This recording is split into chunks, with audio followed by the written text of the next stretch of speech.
সময় তো আজকে নাই, ওই পয়েন্টে কথা বলবো। সূরা আলে ইমরান আয়াত নাম্বার 85, বাড়িতে গিয়ে তাফসীরটা পড়বেন। কাম সারছে, সব অস করবো একসাথে। কেমনে কষ্ট হচ্ছে না তো আপনাদের? আলোচনা চলো, জোরে বলি ইনশাআল্লাহ। কিন্তু উঠায় দিচ্ছেন মাঝরাত্রে।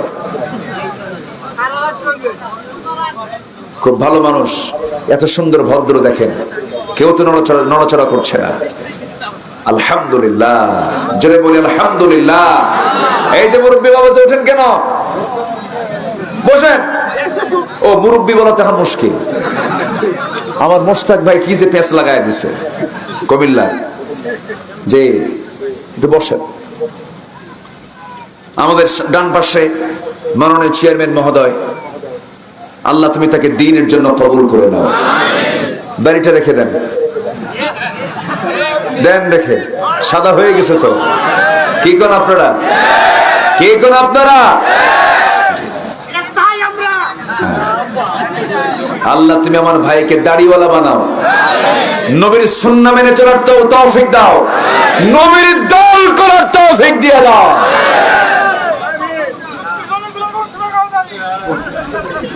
হ্যাঁ, ও আচ্ছা, এত টাকার দরকার নাই তো। বড়জন হলে কি এমনি হয়ে যাবে ইনশাআল্লাহ। জোরে বলি ইনশাআল্লাহ, আরো জোরে বলি ইনশাআল্লাহ। তাহলে আমি আজকে বলে গেলাম চেয়ারম্যান মহোদয়ের ব্যাপার। আগামীকাল থেকে আপনারা দেখবেন যে ওনার দাড়িতে ভিটামিন হচ্ছে কিনা। ঠিক আছে, যে আল্লাহ কবুল করুন। নবীজির সুন্নাহ মানতে হবে, সুরাত থাকতে হবে, সিরাত চেহারায় থাকতে হবে, গুণেও থাকতে হবে। এটাই হলো নবীর আনুগত্য। এটা কি নবীর আনুগত্য? তার জন্য জাহান্নাম না জান্নাত? জান্নাত। একটু কান লাগান। আমরা যে আল্লাহর ইবাদত করি, সে ইবাদত গুলো কবুল হচ্ছে কি কবুল হচ্ছে না, কবুল হওয়ার ক্ষেত্রে কিছু অন্তরায় আছে। নামাজ পড়ি, এত দোয়া করে, দোয়াগুলো যায় কোথায়? দোয়া কবুল হওয়ার পিছনে, দোয়া কবুল না হওয়ার পিছনে কিছু অন্তরায় আছে না নাই বলেন? আছে। ইবাদত কবুলের 10টা অন্তরায় আছে। আমি যতটুকু গবেষণা করেছি, এই 10টা অন্তরায়কে যে বান্দা নিজের জীবন থেকে মাইনাস করবে, সে যে দোয়া করবে সঙ্গে সঙ্গে সেই দোয়া কবুল হয়ে যাবে। 10টা জিনিস তার মধ্যে থাকা যাবে, 10টা বদামল তার মধ্যে থাকা যাবে। তাহলে ওয়াজ কি শেষ হচ্ছে না শুরু হচ্ছে কেমন? আমি তো রেফারেন্স ছাড়া, আমি এই 25টা বছর ধরে আমি যত জায়গায় কথা বলেছি, রেফারেন্স ছাড়া, হাদিস আয়াত এ ছাড়া আমি কথা বলতেই জানি না। কারণ বলতে গেলে আমি ধরা খেয়ে যাব কার কাছে? আল্লাহর কাছে। আমার দেশে এমন ওয়াইজও আছে, আয়াতও লাগে না, হাদিসও লাগে না। আছে না নাই? কেরামুন কাতিবিন আছে না? আর কি যেন কয়, রোজ হাসরের দিন কি যে প্যাস, ওই দেখছেন সব পারে। দেখেন তুমি খাজা বাবার তুমি মুরিদ হয়ে জান্নাত পাবা। চিন্তা করেন, এই ভণ্ডামি গুলো আমার দেশে আছে না নাই? বলে আছে না নাই? আমি তো মুখ দরবারের মুরিদ, আমি আমার পীরের ঠ্যাং ধইরা জান্নাত পার হয়ে জাহান্নামে যাব। যা তুই জাহান্নামে, এত সস্তা জান্নাত নয়। আমার ইবাদত গুলো কবুলের, আমি যে ইবাদত গুলো করছি সেই কবরের অন্তরায় হলো 10টা। 10টা হলো বাধা। 1 নম্বর হলো, যার মধ্যে মুনাফিকি থাকবে তার ইবাদত কবুল হবে না। আমাদের সাথে মুনাফিকি নাই, মুনাফিকি আছে। আমার বন্ধুগণ, মুনাফিকি বিষয়টা আমাদের কাছে অনেকের কাছে অস্পষ্ট, অনেকে বোঝেন না। মুনাফিক কাকে বলে, নিফাকতা কাকে বলে, অল্প সময়ের ভিতরে আমি এই 10টা পয়েন্ট আমি একটু একটু করে বলবো। মুনাফিক কাকে বলে, মুনাফিকের পরিচয়টা কি? যখন আমরা কোথাও ধোঁয়া দেখি, ধোঁয়া যখন উঠতে দেখি, ধোঁয়াটা প্রমাণ করে ধোঁয়ার নিচে আছে কি? আসতে বলবে না, আছে কি বলেন? আগুন। আমার বন্ধুগণ, যদি কোনো ঘরের মধ্যে ঢুকে যদি দেখি এখানে গোবর, এখানে গোবর, এখানে গোবর, গোটা ঘর গোবর দিয়ে সব জায়গায় লেগে আছে। তখন আমরা ভাববো এটাকে মানুষের ঘর না গরুর ঘর? গরুর ঘর। মুনাফিক চেনার জন্য কিছু সিমটম রাসূল শিখিয়ে দিয়েছেন। রাসূল বলেছেন মুনাফিকের কিছু আলামত আছে। আয়াতুল মুনাফিকি সালাস, মুনাফিকের আলামত হলো তিনটা, কোন কোন হাদিসে আসছে চারটা। এর মধ্যে এক নম্বর আলামত হলো যখন সে কথা বলে তাজা মিথ্যা কথা বলে। আমার দেশে তো মিথ্যাবাদী নাই, এই জায়গায়ও নাই, এখানেও আছে। তাহলে মুনাফিকও আছে। আহা, এক সাহাবী কাঁদতেছেন, সেই সাহাবীর নাম হলো হামজা রাদিয়াল্লাহু তাআলা আনহু।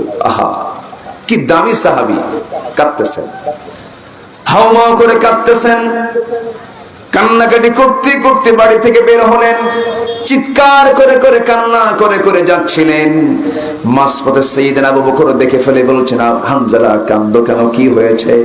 নাফাকা হানজালা, নাফাকা হানজালা, হানজালা মুনাফিক হয়ে গেছে, হানজালা মুনাফিক হয়ে গেছে, আমি মুনাফিক হয়ে গেছি।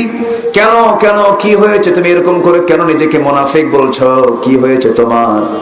সে হানজালা বলতেছেন, আমি এই জন্য আমি নিজেকে মুনাফিক মনে করছি, নবীর সামনে বসলে দুনিয়ার কথা মনে থাকে না, নবীর সামনে থেকে একটু আড়াল হলে পরে দুনিয়ার কথা মনে হয়, বউ বাচ্চার কথা মনে হয়, সংসার জীবনের কথা মনে হয়, দুনিয়াবি বহু চিন্তা খেয়াল চলে আসে।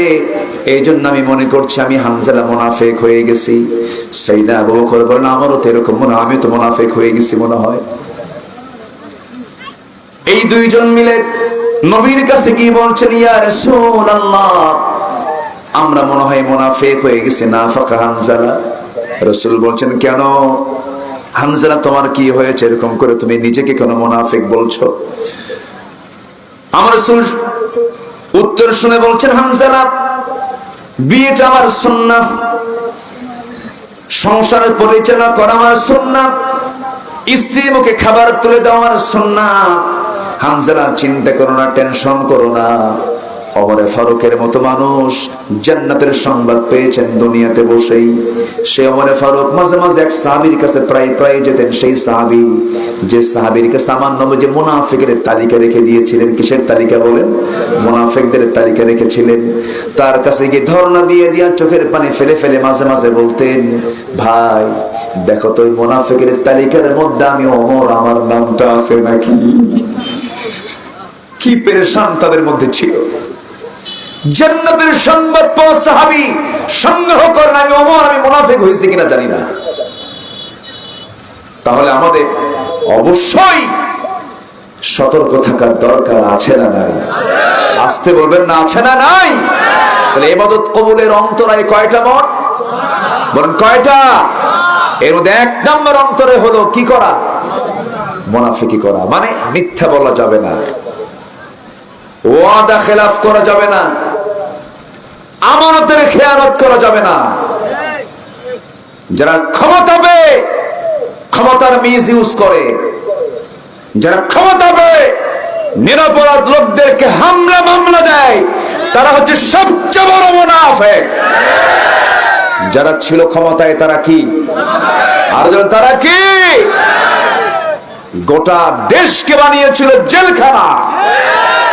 আর যার কয়েদি ছিল 18 কোটি মানুষ ছিল তার কয়েদি। আমি নিজে মামলার আসামি ছিলাম, জেলও খাটছি, চুরি করে না, কোরআনের কথা বলতে গিয়ে আমাকে লক্ষ্য করে গুলি করা হয়েছে পাবনাতে, আপনাদের এই উত্তরবঙ্গ পাবনা। আমি মঞ্চে বসেছি, সিরাতের মাসে সিরাতুন নবীর মাহফিল, আমি নবীজির সিরাত নিয়ে কথা বলছিলাম। শুধু মাঝখানে বলেছিলাম যে বেনামাজি নেতৃত্ব মানব না, আদর্শহীন নেতৃত্ব মানব না, চোর ডাকাতদের নেতৃত্ব মানব না, রাসূলের নেতৃত্ব মানা হচ্ছে ইমানের সবচেয়ে বড় দাবি। এই কথাকে অপরাধ মনে করে আমাকে লক্ষ্য করে গুলি করা হয়েছে, মঞ্চ আগুন ধরিয়ে দিয়েছে। মাহফিল স্টেজ থেকে মাহফিলের সভাপতিকে গ্রেফতার করে জেলখানায় ঢোকানো হয়েছে। 3 দিন পরে এক মামলায় আমাকে সেই মামলার 1 নম্বর আসামি করা হয়েছে।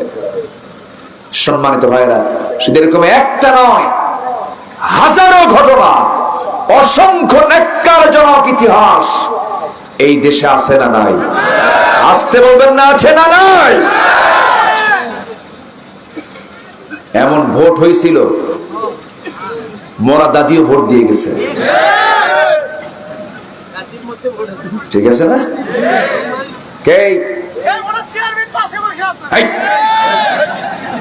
এরকম করে কথা বলতে হয় না, ভদ্রতা বজায় রাখতে হবে। আমার দিকে তাকান প্লিজ, অ্যাটেনশন, আমার দিকে তাকান। এক বেচারি ভোট দিতে গেছে, ভোট দিতে গিয়ে দেখে ভোট হয়ে গেছে। তো বললো, ভাই ভোট তো হয়ে গেছে, কার ভোট? কে যে একটা তালিকা, বসে এই মাথায় নেন কেন এগুলো?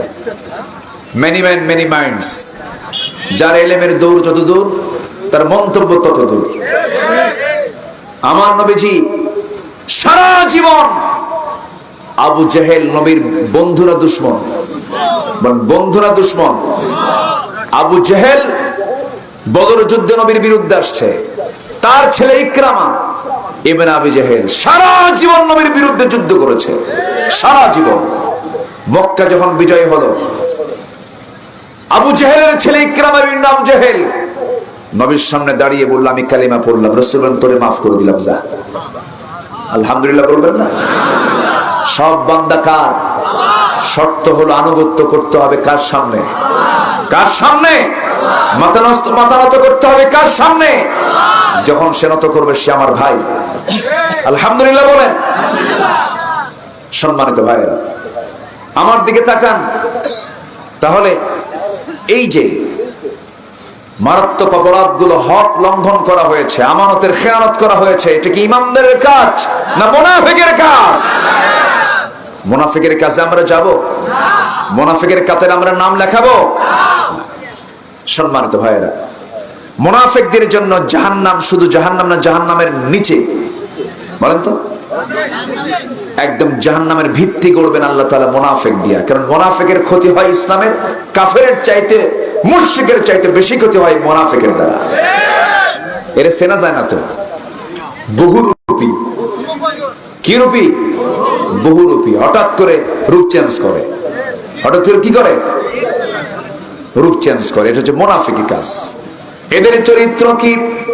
আল্লাহ রাব্বুল আলামিন বলেন, وَمِنَ النَّاسِ مَن يَقُولُ آمَنَّا بِاللَّهِ وَبِالْيَوْمِ الْآخِرِ وَمَا هُمْ بِمُؤْمِنِينَ। জোরে বলুন আল্লাহু আকবার।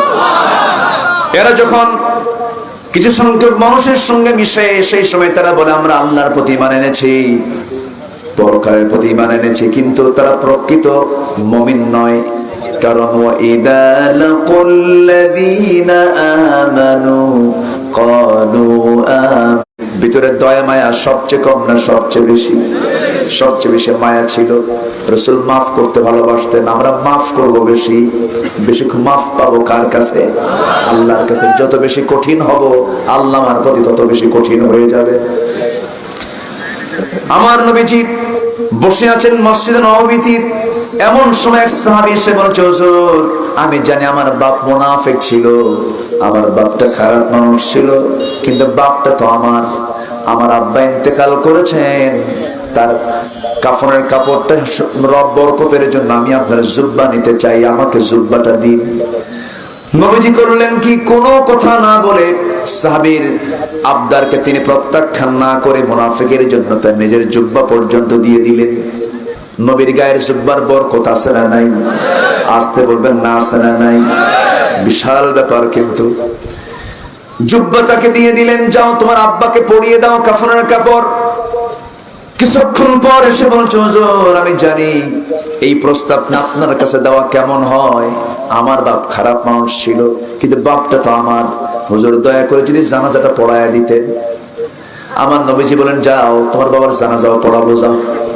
আল্লাহু আকবার। নবীর মায়াটা কত! ইরহাম তুরহাম, দয়া করবেন দয়া পাবেন, কঠোর হবেন আল্লাহ কঠোরতা করবেন আপনার উপরে। আমার বন্ধুগণ, আমার নবীজি করলেন কি, চলে গেলেন জানাজায়। নবীর পরনের জুব্বা দিয়ে তার কাফনের কাপড় পরা হয়েছে। নবীজি নিজে গিয়ে তার জানাজায় হাজির হলেন। একজন বেজাজি সাহাবী, খুব গরম সাহাবী, যার নাম শুনলে শয়তান পর্যন্ত ভয় পায়। তার নাম কি? আল্লাহু আকবার।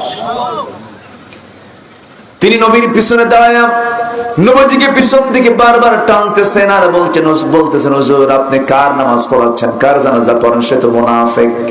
রাসূল বলছেন, ওমর আমাকে বাধা দিও না, জানাজা পড়ায়া যাই। রাসূল জানাজা পড়ালেন। বিশ্বনবীর মতো মানুষ নিজের পরনের জুব্বা তাকে দিলেন, কাফনের কাপড় বানানো হলো। নবীজি তার জানাজায় হাজির হয়ে নামাজের ইমামতি পর্যন্ত করলেন। আয়াত নাযিল হলো, ইস্তাগফির লাহুম আও লা তাস্তাগফির লাহুম ইন তাস্তাগফির লাহুম ৭০ মাররাতান ফালান ইয়াগফিরাল্লাহু লাহুম। আপনি ক্ষমা চান বা না ক্ষমা চান, আপনি তাদের জন্য দোয়া করুন অথবা না দোয়া করুন, আপনি যদি ৭০ বারও আপনি নবী হয়ে যদি দোয়া করেন মুনাফিকের জন্য, সেই মুনাফিকদের জন্য আপনার পক্ষ থেকেও কোনো দোয়া আমি আল্লাহ কখনো কবুল করব না। মুনাফিকের জন্য রাসূল দোয়া করেও কাজ হয় নাই, জুব্বা দিয়েও কাজ হয় নাই। মুনাফিক কি একটু টেনশন লাগে না? টেনশন লাগে না? মিথ্যা বললি কি হবে?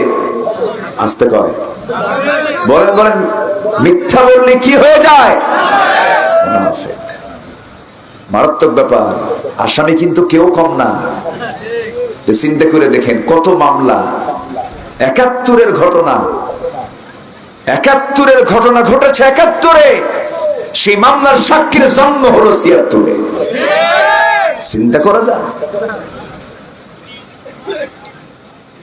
আল্লামা সাঈদীর কথাগুলো বাস্তবে রূপ নিয়েছে। তিনি কি বলেছিলেন? গাছের গোড়ায় ঝাঁকি দেব, মামু বাড়ি দিল্লি গিয়ে পড়বা। ঠিক কিনা? এমন একটি সময় আসবে যে সময় পালানোর জন্য একটি ইঁদুরের গর্ত খুঁজে পাবা না। কালামানিক চলে গেছে, পালানোর জন্য জায়গা পায় নাই, কলার পাতায় শুয়েছিল। পালাতে গিয়ে দাড়ি বড় করেছে সে, আরেকজন পালাতে গিয়ে দাড়ি কাটছে সে। ঠিক কিনা?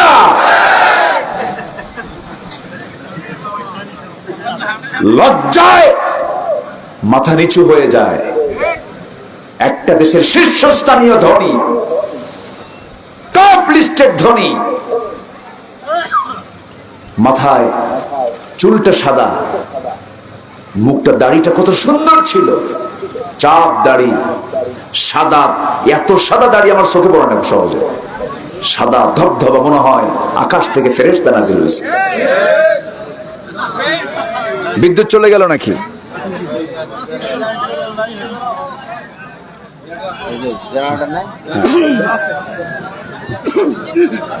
শেষ হয়ে গেল। আরো আগে উঠাইতে লাগতো, আরেকটু আগে দিলে একটা লোক ওঠে নাই। এই তাড়াতাড়ি মাইকটা ঠিক করেন, একটা লোক ওঠে নাই, ওঠে নাই। এখন যাবে, এখন যাবে 12টা 12:30।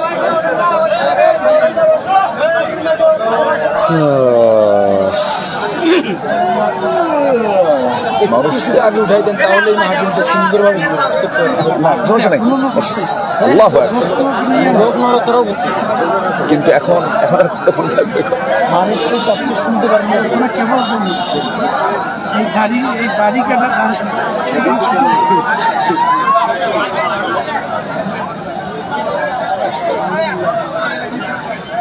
বিদ্যুৎ চলে আসছে মনে হয় না? বিদ্যুৎ দিয়ে আসছে, আবার বিদ্যুৎ চলে আসছে। আওয়াজ নাই তো, জেনারেটর আওয়াজ নাই। কোথায় যে বলি আলহামদুলিল্লাহ, বেশি জোরে বলার দরকার নেই, আবার যেতেও পারে। হ্যাঁ বসেন। এই চান্স অন্ধকারে কিছু লোক চলে গেছে, মানে আল্লাহ দেখে নাই। ভাবসাব এরকম, আল্লাহ মনে হয় দেখে নাই নাকি। বসেন। আমি দেখি নাই তো, সমস্যা তো না, কিন্তু দেখছেন কে? বসেন। দোয়াটা করে যাব না, আমরা দোয়া করব। মুগ্ধ আবু সাঈদ, এদের জন্য দোয়ার দরকার আছে না নাই বলেন? দোয়া করা দরকার। বুকটা পেতে দিল কেমনে দেখেন না? দোয়া করতে কৃপণ হবেন কেন? বসেন। ইবাদত কবুল অন্তরায় হলো কয়টা কাজ? এক নাম্বার কি করা? মুনাফিকি করা। নাম্বার 2 হলো নামাজ অলসতা করা। ফজরের আজান হয়ে যায়, মসজিদ ভরা। এটা উচিত ছিল জোহরের মুসল্লির চাইতে ফজরের মুসল্লি কম হওয়ার কথা না বেশি হওয়ার কথা? জোহরের কর্মস্থলে চলে যায়, ব্যবসার জায়গায় চলে যায়, মসজিদটা মুসল্লি কম হবে, এটাই স্বাভাবিক। কিন্তু ফজরের সময়টা এমন একটা নামাজ, যেই নামাজে প্রমাণ হয়ে যায় এই গ্রামের মানুষ প্রকৃত নামাজি কিনা। ফজরের মুসল্লি যে গ্রামে বেশি, সেই গ্রাম হবে 1 নাম্বার গ্রাম, ঠিক কিনা? আমরা এই গ্রামকে কয় নাম্বার গ্রাম দেখতে চাই? আপনার গ্রামকে কয় নাম্বার গ্রাম দেখতে চান? তাহলে কোন ওয়াক্তের মুসল্লি বেশি হওয়া দরকার? কোন ওয়াক্তের মুসল্লি বেশি হওয়া দরকার? মুনাফিক জোহর পরে, আসর পরে, মাগরিব পরে। মুনাফিক এশার নামাজ আর ফজর নামাজ পড়তে পারে না। কথা ক্লিয়ার? যার ফজর শেষ, ওর মধ্যে কিসের গন্ধ আছে? কিসের গন্ধ আছে বলেন? মুনাফিকের। কথাগুলো মনে হয় কষ্ট হচ্ছে আপনাদের। হুজুর এরকম করে ঘুতা মেরে কথা বলতেছেন, কষ্ট হচ্ছে নাকি আপনাদের? জি, আল্লাহর কথা। আমরা ফজর নামাজ কেউ কাজা করবো না। নামাজে যারা আলস্য করবে তার দোয়া কবুল করবেন না কে? আল্লাহ তাআলা। আল্লাহ নিজে বলছেন, যারা পারেন ঠোঁট মিলিয়ে বলুন, খুব কমন সূরা, কমন আয়াত, ফাওয়াইলুল লিল মুসাল্লিন আল্লাযীনা হুম আন সালাতিহিম সাহুন আল্লাযীনা হুম ইউরাউনা ওয়া ইয়ামনাউনাল মাউন। ধ্বংস হোক তাদের জন্য যারা লোক দেখানো নামাজ পড়ে, যারা নামাজ অলসতা করে, তাদের জন্য ধ্বংস হোক। অর্থাৎ তাদের দোয়া কবুল হবে, কবুল হবে না। ইবাদত কবুলে 10টা অন্তরায়ের মধ্যে 2টা শেষ করলাম শর্ট করে। নাম্বার 3 হলো আল্লাহ এবং রাসূলের চরম অবাধ্যতা এবং সীমা লঙ্ঘন যারা করবে। আল্লাহ রাব্বুল আলামিন সূরা নিসার, আল্লাহ রাব্বুল আলামিন 14 নম্বর আয়াত আমি তেলাওয়াত আজকে শুরু করেছি। কেবল আয়াতগুলো মিলায়ে নিচ্ছি, একটু মনোযোগ দিয়ে শুনবেন। শুধু আমি আপনাকে শোনাচ্ছি না কথাগুলো। এখন কি নির্দিষ্ট জায়গায় কথা থাকে না গোটা দুনিয়ায় চলে যায়? গোটা দুনিয়ায় চলে যায়। প্রত্যেকটা জায়গায় দ্বীনের আলোচনা, লোক যতই হোক না কেন, যত কম বেশি হোক না কেন, দ্বীনের আলোচনা সব জায়গায় একরকম ভাবেই বলতে হবে, যেমন করে আল্লাহ তাআলা বলতে বলেছেন। মনোযোগ দিয়ে কথাগুলো শুনুন। আপনি শ্রোতা, আপনাকে শোনাটা আপনার ঈমানি দায়িত্ব, আপনার ইবাদত এটা।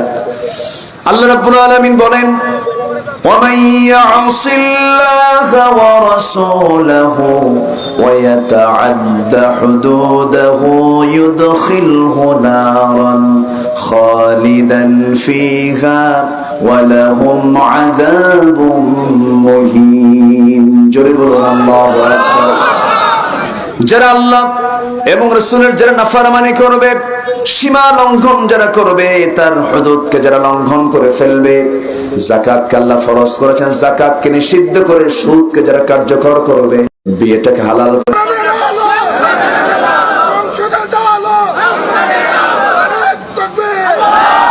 আল্লাহ কবুল করুন। জোরে বলি আমিন। তাহলে আল্লাহ এবং রাসূলের চরম অবাধ্যতা এবং সীমা লঙ্ঘন যার মধ্যে থাকবে, তার কোন ইবাদত কবুল হবে। নাম্বার 4, আল্লাহর সাথে শিরিক করা। শিরক আছে কিনা? আজকের সমাজে শিরক আছে না নাই? শনিবারে বাঁশ কাটা যাবে না, আছে কিনা? সকালবেলা বাকি দেওয়া যাবে না, মানে ও বাকি দেবে না। মঙ্গলবারে বাঁশ কাটা যাবে না। ট্রাকের পিছনে ছেঁড়া জুতো ঝুলে রাখে, আছে না নাই? একদিন বললাম ট্রাকের ড্রাইভার, এই তোমার ট্রাকের পিছনে ছেঁড়া জুতা কেন? বদ নজর থেকে বাঁচার জন্য। আল্লাহ বলছে না, না লাগবে না। আউযু বিল্লাহি মিনাশ শাইতানির রাজিম। সকল বদনজর থেকে বাঁচতে হলে তাআউযটা পড়ো। আর এই কি ঝুলে রাখছে?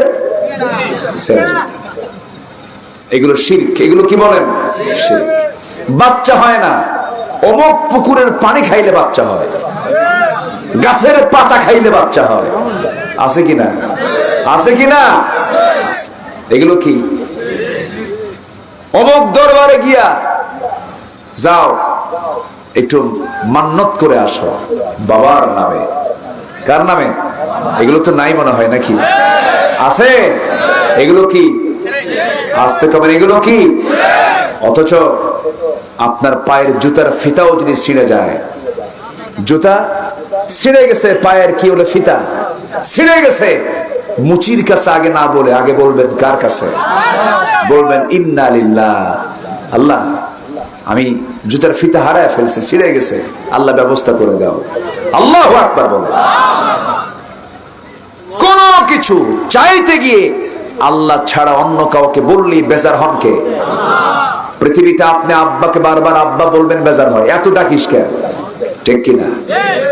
আপনি নেতাকে বারবার নেতা বলে ডাক দিবেন, বিরক্ত হয়ে শেষ হয়ে যায়। কিন্তু একজন আমার ডাকে বিরক্ত হন না, যত টাকা হয় তত খুশি হন। তিনি কে? আল্লাহ। আল্লাহ, তিনি খুশি হন। শিরিক মানে হচ্ছে আল্লাহকে মাইনাস করা। শিরিক মানে কি? আল্লাহকে মাইনাস করা, আল্লাহকে বাদ দিয়ে অন্য কাউকে ডাকা, অন্য কাউকে ইলাহ মনে করা, অন্য কাউকে মানে ত্রাণকর্তা মনে করা, এটাই হচ্ছে শিরিক। অর্থাৎ আল্লাহকে মাইনাস করা। আরেকটা হলো রাষ্ট্র পরিচালনা করতে নিয়ে আল্লাহর আইনকে বাদ দিয়ে অন্য কোন আইনকে কার্যকর করা, এটাও কি?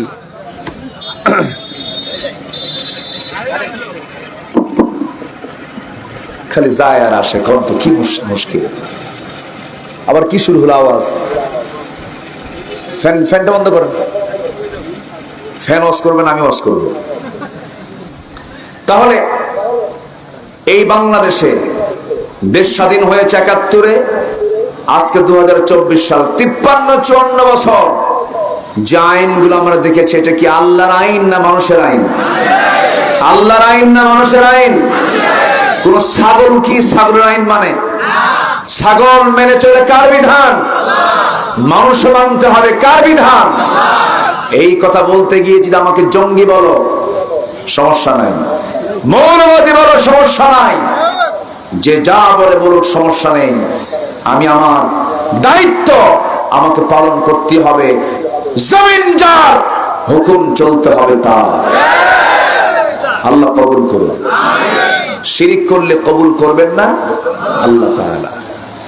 আল্লাহ রাব্বুল আলামিন বলেন, ইন্নাল্লাহা লা ইয়াগফিরু আন ইউশরাকা বিহি ওয়া ইয়াগফিরু মা দুনা যালিকা লিমান ইয়াশা ওয়া মান ইউশরিক বিল্লাহি ফাকাদ দাল্লা দালালান বাঈদা। জোরে বলুন আল্লাহু আকবার। নাম্বার ৫ হলো সামনে পেছনে যারা পরনিন্দা করে, পরচর্চা করে, তাদের দোয়া কবুল করবেন না কে? এরকম লোক তো পীরগঞ্জে একটাও খুঁজে পাওয়া যাবে না। গীবত করার লোক আছে, পরনিন্দা করার লোক আছে। একটা সূরা আছে হুমাজা, কি সূরা বলেন? ওয়াইলুল লিকুল্লি হুমাযাতিন লুমাযাতিনিল্লাযী জামা'a মালাহু ওয়া আদ্দাদা।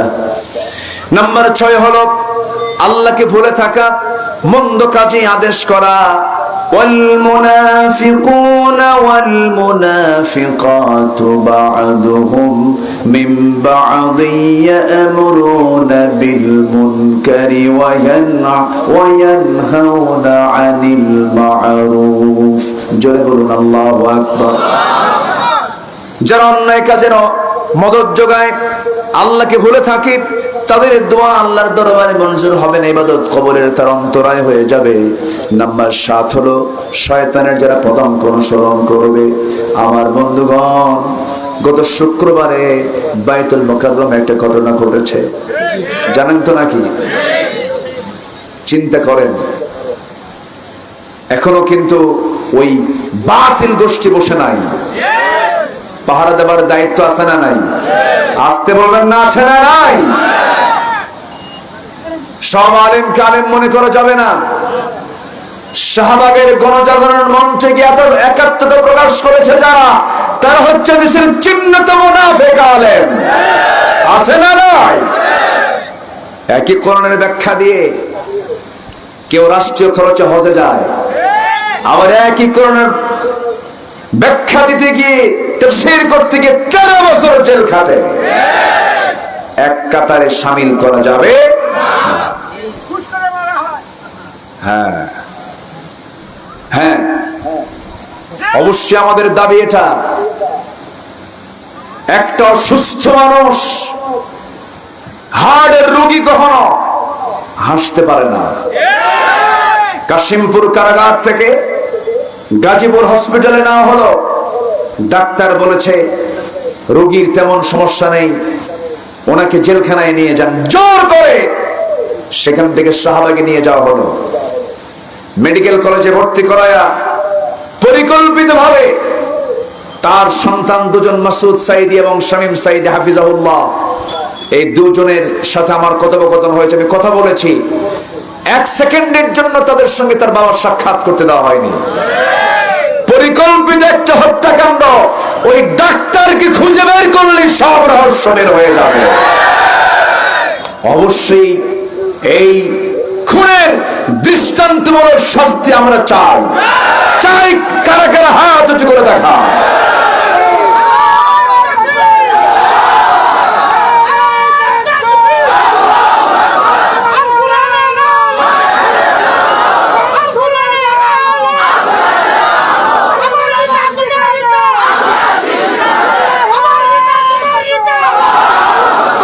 আল্লাহ কবুল করুন, জোরে বলি আমিন।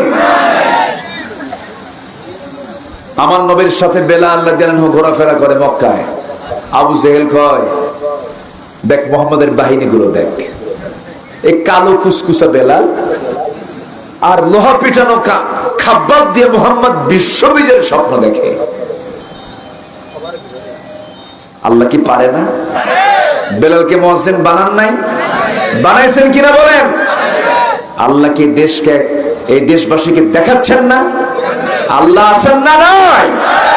আচ্ছা, কোথায় তারা? কোথায় গেল তারা? টপ করে বলে ফেলেন 2041। ঠিক আছে না? আগাম কথা বলবেন না। ক্ষমতা দেওয়ার মালিককে, ইজ্জত দেওয়ার মালিককে, কলা পাতায় রাখার মালিককে। সিলেটবাসীকে ধন্যবাদ, বিসি আউট করছে, বিসি রাখে নাই। ও নিজে কইছে আমি সাইদিন ফাঁসি নিজে দিয়েছি, ফাঁসির রায় আমি দিয়েছি। কত বড় জালিম হলে পরে এই জাতীয় কথা তার মুখ থেকে বের হতে পারে? ইতিহাস থেকে শিক্ষা নেওয়ার তৌফিক সবাইকে আল্লাহ পাক দান করুন। নাম্বার 8, যারা display, only for display, Riya যারা করবে, যা করবে মানুষ দেখুক, আমাকে ভালো বলুক, এই উদ্দেশ্যে যারা ইবাদত করবে তাদের দোয়া কবুল করবেন না তিনি কে? আর এই কাজে এক্সপার্ট হলো মুনাফিকরা। কারা বলেন তো? মুনাফিকরা। নাম্বার 9 হলো কুফরি করা। কি করা বলেন তো? কাফের কিন্তু কোন সম্প্রদায়ের নাম না, মুসলিমের মধ্যে অনেক কাফের আছে। আছে না নাই? আছে। আয়াত বলতে পারলাম না, সময় তো নাই। নাম্বার 10 হলো আল্লাহর সাথে মিথ্যা দৃঢ় অঙ্গীকার করে আবার তা অবজ্ঞার সাথে ভঙ্গ করা। অমিনহুম মান আহাদাল্লাহ, আল্লাহর সঙ্গে কিছু লোক আছে ওয়াদা করে, আবার এই ওয়াদা করার পরপরই আবার সে ওয়াদাকে ভঙ্গ করে ফেলে। এরকম আছে না নাই? আছে। এই সমস্ত বদগুণ যাদের মধ্যে থাকবে, এই 10টা অপরাধ হচ্ছে ইবাদত কবুলের বড় অন্তরায়। আল্লাহ তাআলা এই 10টা অপরাধ থেকে আমাদেরকে দূরে থাকার তৌফিক দান করুন। ফজর পড়বেন কারা কারা? দেখি হাত তোলে না কারা? যারা তুলবেন না ভাববেন যে আপনি আবু জেহেল। 5 ওয়াক্ত নামাজ কারা কারা পড়বেন? হাত তুলে দেখেন, জোরে বলেন ইয়া আল্লাহ। আমাকে ফজর, যোহর, আসর, মাগরিব, ইশা 5 ওয়াক্ত সালাত আদায় করার তৌফিক তুমি আল্লাহ দিয়া দাও। জোরে বলি আমিন, আরো জোরে আমিন। হাত নামান। মা